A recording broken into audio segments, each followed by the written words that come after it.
Welcome back. It is now time for Mental Health Monday. We want to welcome back Dr. Christine Caulfield to talk about stress, which I think a lot of us deal with all the time. Anyway, nice to see you again. Thanks for joining us. Thank you so much. So research has shown that stress from work or personal life can spill over into relationships. I think a lot of us can relate with that, right? Yes, and it's called the stress spillover? Yes. So tell us about that. What exactly does that mean? Yes, well, it means that if you are stressed, let's say at work, you've had a really bad day, or you have a relationship issue with somebody at work or a neighbor or something, and you come home and it spills over into your relationship because instead of saying, hey, I've had a bad day, I need some time to decompress, you may start projecting your frustration, your anger at your partner about little things like dishes in the dishwasher or something like that, and then it causes some relationship issues. Right, and then there'd be like, you know, don't take it out on me. I feel like I've had that conversation before. I think we all have. Might have been more the other way around, my husband saying that to me, but you know, I can admit when I'm wrong. Okay, so how does stress from work affect communication patterns between couples now? Is it just because we're kind of holding it in and we blow up?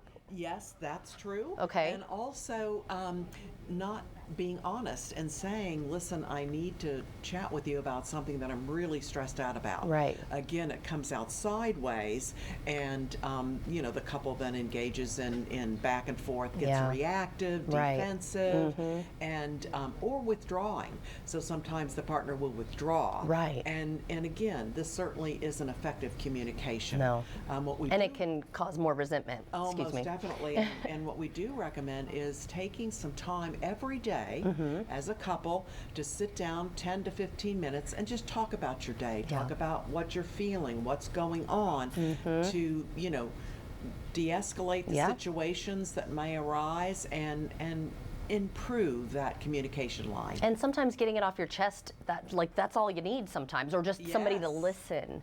Precisely. Okay, so first responders often deal with life and death situations, probably the most stress that anybody could deal with, right? So how can the high stress of their work affect their home? Yes, and you know, let's face it, our first responders see so many traumatic things every single day.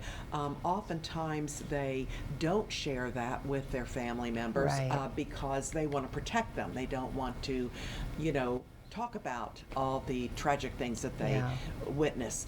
So our first responders can be very tense, very stressed out, and really want to just be alone. And again, not communicating what's really going on with their work life, what they need to have a healthy relationship, healthy communication. So it's a very difficult situation at times. Right.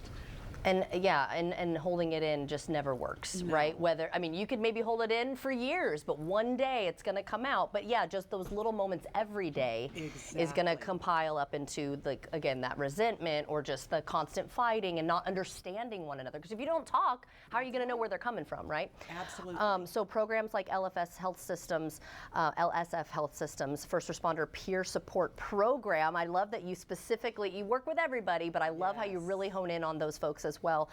Can you tell us more about this program and why it is effective? Yeah, it's very important because when first responders or their family members call 211, they're quickly connected with a certified recovery first responder peer specialist. Oh, that's right. They've been in their shoes. Somebody has walked a mile in their shoes, and that encourages instant rapport, and it gives a sounding board for both the first responder and their family members to really walk through any type of relationship issues or any other kind of issues that may be bubbling up so that they can get some help. And we also have a website, stayfitforduty.org, for our first responders and their family members, so lots of important information on that resource page as well. Well, Doctor, thank you again for joining us today and helping us to manage the stress. Yes. We need to talk about it, y'all.